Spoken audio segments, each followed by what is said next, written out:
নমস্কার দর্শক বন্ধুরা, হাজির হয়ে গেছি আরো একটা নতুন রেসিপি নিয়ে। আজকে একদমই একটা অভিনব রেসিপি তোমাদের সঙ্গে শেয়ার করব।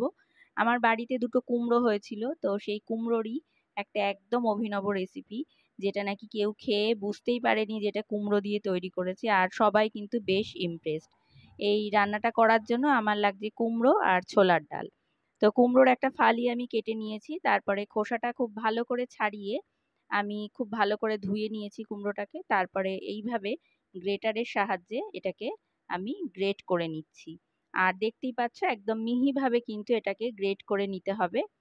তো এটা গ্রেট করে নিতে নিতে তোমাদেরকে জানিয়ে রাখি বন্ধুরা, এই রেসিপিটা কিন্তু নিরামিষ দিনের পক্ষে একেবারেই আদর্শ। আর যারা কুমড়ো খেতে পছন্দ করো না, তারাও কিন্তু এটা খেয়ে একেবারেই ফিদা হয়ে যাবে টোটালি, মানে এতটাই সুস্বাদু খেতে। তো কথা বলতে বলতে কুমড়োটা কিন্তু গ্রেট করা হয়ে গেছে। এবারে আমি এর মধ্যে একটু লবণ মাখিয়ে রেখে দেবো, যেহেতু কুমড়োর মধ্যে বেশ অনেকটাই জল থাকে, সেই জন্য লবণ মাখিয়ে রাখলে সেই জলটা বেরিয়ে যাবে। এটাকে কিছুক্ষণ লবণ মাখিয়ে রেখে দিয়ে আমি এদিকে ছোলার ডালটা বেটে নেব।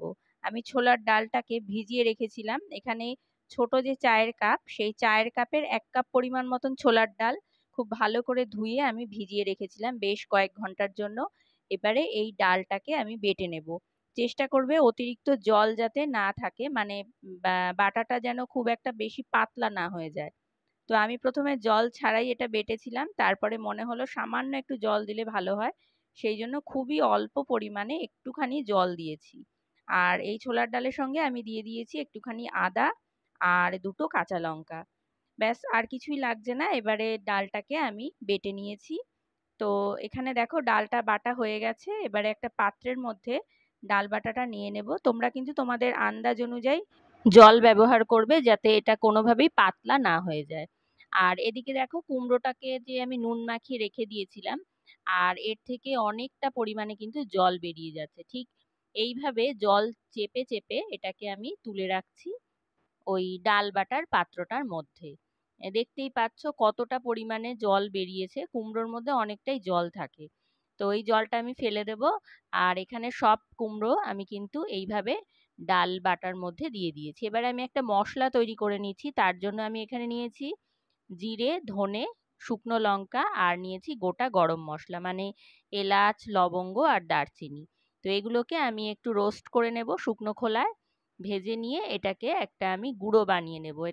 এই মশলাটাই কিন্তু এই রান্নাটার বলতে পারো একটা কি ইনগ্রেডিয়েন্টস আর কি। তো মশলাটা আমি বেটে নিয়েছি। আর এদিকে এর মধ্যে দিয়ে দিয়েছি পরিমাণ মতো নুন, হলুদ আর সামান্য একটু চিনি, আর সেই যে গুঁড়ো করে নেওয়া মশলাটা, সেই মশলাটা আমি এর মধ্যে দিয়ে দিলাম। এবারে এই সমস্ত উপকরণগুলোকে খুব ভালো করে আমি মিশিয়ে নেব। তো এটা মেশাতে মেশাতে আমার মনে হয়েছে যে একটু যেন এই মাখাটা একটু সামান্য মানে একটু পাতলা হয়েছে। তো সেই জন্য আমি এর মধ্যে কিন্তু 2 টেবিল চামচ দিয়ে দিচ্ছি চালের গুঁড়ো বা চালের আটা।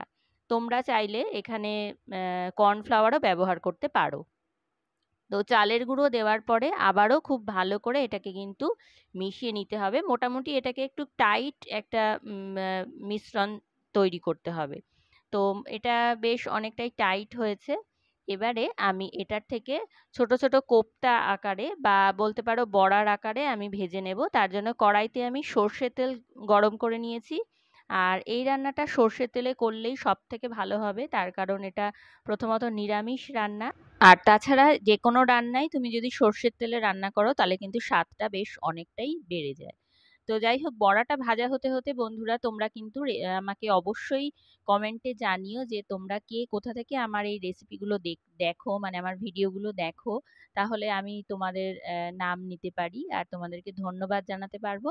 তো দেখো বড়াগুলো ভাজা হতে হতে আমি একটা মশলা তৈরি করে নেব।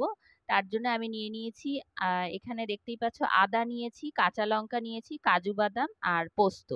তো এটাকে আমি একটা খুব মিহি পেস্ট তৈরি করে নিয়েছি মিক্সিং জারে। আর এদিকে আমার কিন্তু সমস্ত বড়াগুলো ভাজা হয়ে গেছে।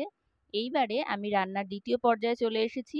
সেই যে বড়া ভাজার তেল, তার মধ্যে আমি আরেকটুখানি সর্ষের তেল দিয়েছি, আর তার মধ্যে দিয়ে দিচ্ছি 5 ফোড়ন, দুটো তেজপাতা আর একটা শুকনো লঙ্কা দিয়ে এটাকে আমি খুব ভালো করে নাড়াচাড়া করে নেব, মানে ফোড়নটা যেরকম ভাবে আর কি ভেজে নেয় সবাই, সেরকমভাবেই ফোড়নটা ভেজে নিয়ে আমি এই যে বেটে রাখা মশলাটা সেটা এর মধ্যে দিয়ে দিচ্ছি। এই সময় কিন্তু একেবারেই গ্যাসের ফ্লেমটা একদম লো করে রাখলে সব থেকে ভালো হয়। এর মধ্যে দিয়ে দিলাম স্বাদ মতন লবণ, দিয়ে দিচ্ছি পরিমাণ মতন হলুদ গুঁড়ো, আর সেই যে গুঁড়ো করে মশলাটা তৈরি করেছিলাম সেই মশলাটা দিয়ে দিলাম। এবারে খুব ভালো করে কষিয়ে নেব। কষাতে কষাতে আমার মনে হচ্ছে এর মধ্যে সামান্য একটু জল দেওয়া প্রয়োজন, তাই জন্য মশলার বাটি ধুয়ে আমি সামান্য একটুখানি জল এর মধ্যে অ্যাড করছি। এবারে এটাকে আবারও খুব ভালো করে কষিয়ে নেব যতক্ষণ না পর্যন্ত এর মধ্যে থেকে তেল ছেড়ে আসছে। তো দেখতেই পাচ্ছ বেশ অনেকটাই কিন্তু এটা শুকনো শুকনো হয়ে এসেছে। এবারে আমি এর মধ্যে দিয়ে দেব প্রয়োজন মতন জল। এটা কিন্তু খুব বেশি পাতলা হবে না, আর জলটা এমনভাবেই দিতে হবে যাতে করে বড়াগুলো যখন এর মধ্যে দেব তখন কিন্তু এই জলটা একেবারেই থাকবে না, সমস্তটা কিন্তু টেনে নেবে। তো সেই আন্দাজ অনুযায়ী কিন্তু জল দিতে হবে। আমি ছোট এক বাটি জল এর মধ্যে দিয়েছি, আর দিয়ে দিলাম চেরা কাঁচা লঙ্কা 3টে। এবারে বড়াগুলো আমি এর ওপর দিয়ে দিয়ে দিয়েছি। আর আমি রান্নাটায় কিন্তু চিনি অ্যাড করেছি, সেটা হয়তো দেখাতে ভুলে গেছি, দেখানো হয়নি। প্রয়োজন মতন কিন্তু চিনি এটাতে দিতে হবে, এটা একটু মিষ্টি মিষ্টি রান্না হবে। ঢাকা দিয়ে এটাকে রান্না হতে দিয়েছিলাম আমি এই মিনিট 5-7 মতন। এবারে এটা হয়ে গেছে, আমি গ্যাসের ফ্লেম বন্ধ করে দিয়েছি। ওপর থেকে দিয়ে দিয়েছি একটুখানি ঘি, আর দিয়ে দিয়েছি গরম মশলার গুঁড়ো, শাহি গরম মশলার গুঁড়ো। রান্নাটা একেবারেই তৈরি হয়ে গেছে, আর এবারে এটাকে সার্ভ করার পালা। বন্ধুরা, আজকের এই রেসিপিটা খেয়ে কিন্তু আমার বাড়ির সবাই অবাক হয়ে গেছে, কেউ বুঝতেই পারেনি যে এটা কুমড়ো দিয়ে তৈরি করেছি। তোমাদেরকেও অনুরোধ করব একবার অন্তত বাড়িতে ট্রাই করতে, আর ভালো লাগলে লাইক সাবস্ক্রাইব করে আমার পাশে কিন্তু থেকো তোমরা। তো আজকের মতন এইটুকুই, সকলকে অসংখ্য ধন্যবাদ ভিডিওটা পুরোটা দেখার জন্য।